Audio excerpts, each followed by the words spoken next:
everyone, all of you registrants, 400 of you, we think. This is Tina Volz-Bongar, and I am a member of United for Clean Energy, and I live in Peekskill. And I also happen to be a climate reality leader who has been trained by Al Gore.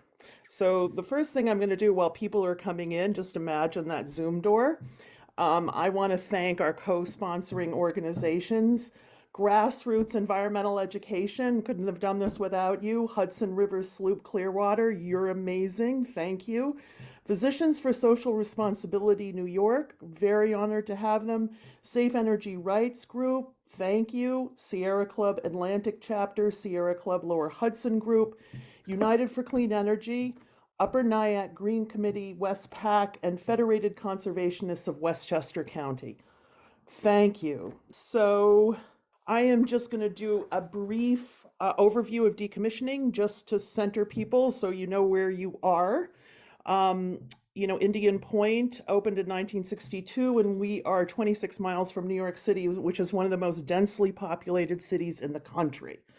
We are an environmental justice community, which means that we are overburdened with a lot of industry pollution. And there's a very helpful environmental justice report on the Clearwater website in case anybody wants to read that. It's great.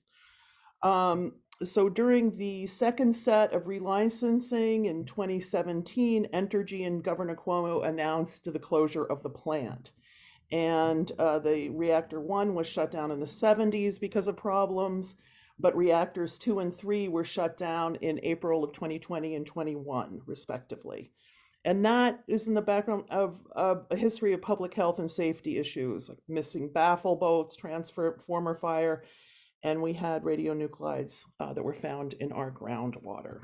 So with that, it's important to know that the NRC and the New York State Public Service Commission approved the license transfer to Holtec, and that was finally done in 2021. But important for everybody to know, and especially the public, is that Holtec is receiving over $2 billion in a decommissioning fund that has been subsidized by New York State ratepayers. So that's you and your electric bill, okay? Indian Point opened with a public safety issue, and it was built on top of a 26 and 30-inch pipeline, methane pipeline. So in 2016, much to the protest of our community, a 42-inch high-pressure transmission gas pipeline was put in, AIM. We have found that we need a disaster preparedness and emergency response plan, and that's for a co-location incident. And I also want to make a note here that Holtec is requesting an exemption from emergency planning. So that's one of the advocacy points that we'll get back to. So we have invited an expert from the Director of National Center for Disaster Preparedness at the Earth Institute at Columbia to give us a presentation on best practices for preparing an emergency plan. So we're working on it. Fuel pool water. Holtec plans to release 1 million gallons of wastewater with Trinity in the Hudson River, and over 100,000 people receive their drinking water supplies, 7 municipalities along the Hudson. And, previously Holtec sought a disclosure exemption. They really don't want to disclose what's in that fuel pool water. We don't even know what the status of the exemption is. So if you run into the NRC, please ask them what the status is. But anyway, we want to know what's in that wastewater. Contamination, where is it going? What's happening now? The contaminated construction materials are being trucked to a train yard in Connecticut, and then they go to Texas, and that's by waste control specialists, and that's all being regulated by the NRC and the DOT. Air contamination, we're so grateful for Eric Epstein today. We finally had our community air monitoring plan, RFP, issued. Probably Senator Harkin will mention that later. but it's very, very important. We finally got it, and we want to know what our elementary school children are breathing next to the plant. And are we using the best methods possible for these 2,000 tons of irradiated fuel rods? Is really the question. And, what are the risks of canisters, casks, and storage? Holtec will tell us one thing, and we want to know independently from independent experts what the best solution is going to be. So with that, we have a second forum. That's going to be on February 16th at 4 p.m. on Zoom.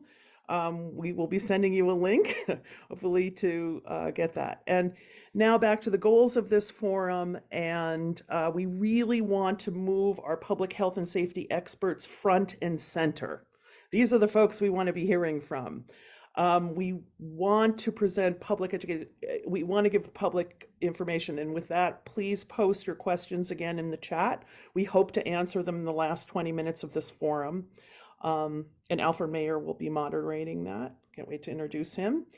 But this forum is about making the right things happen. And just so you know, Manu Jo Green from Clearwater, former state assembly person Sandy Galiff, state senator Peter Harcum, did a series of forums when the decommissioning was announced.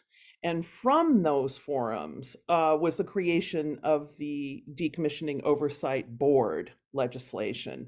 And that was actually aided by Richard Webster, Riverkeeper, and Nancy Van at Safe Energy Rights Group. So thanks them for that. But anyway, that legislation was vetoed, but it's now under the jurisdiction of the Public Service Commission. Pete will tell you about that. So not to let perfection get in the way of the greater good, but we still have two advocacy points that we're working on. We really would like a community representative on the Decommissioning Oversight Board, and we would really like them to consult independent experts like we're doing here. So hopefully this is the beginning of something good. And with that, it's my honor to introduce State Senator Harcum. Tina, thank you very, very much for your leadership and for everything you do in the community, not just around Indian Point. You're a very active person and a great community leader, and we just can't thank you enough. I want to thank all of the sponsoring organizations for putting this great panel together. Nothing more important than the safety and the health of the residents around Indian Point. Tina mentioned a number of the issues that we're dealing with. I can think of no other local issue that I spend as much time on as the decommissioning of Indian Point. We've got a full-time liaison in our office, Tito Davila, and of course I sit on the Decommissioning Oversight Board. So, we go back 4 years on this. Immediately it was about creating a sustainable flow of money in the cessation fund. Indian Point was the largest property taxpayer for the village of Buchanan, the Hendrick Hudson School District, as well as the town of Cortland and Westchester County. So it was critical that we passed legislation. We worked with the then governor to create a sustainable flow of money so that we know that money will be there to offset the tax decreases that are coming in the ensuing years. Last year, in a special budget appropriation, I got an extra $1 million for the Hendrick Hudson School District. We passed legislation to allow the village of Buchanan to tax the canisters of the spent fuel.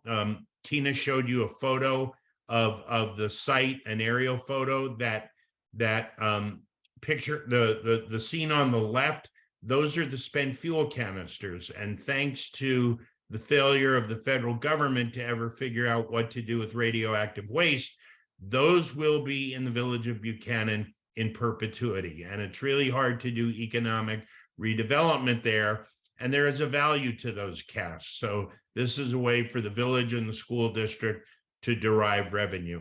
And then we also passed legislation around labor standards and prevailing wage for that site.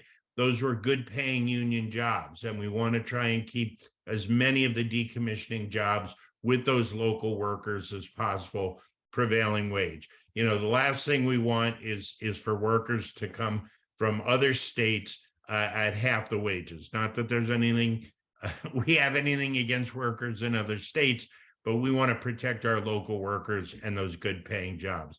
So then we, through the work of the advocates, you know, as Tina mentioned, it was the advocates and many of you who had the idea for the Decommissioning Oversight Board. And so Assembly Member Galef and I worked with many of you on that legislation.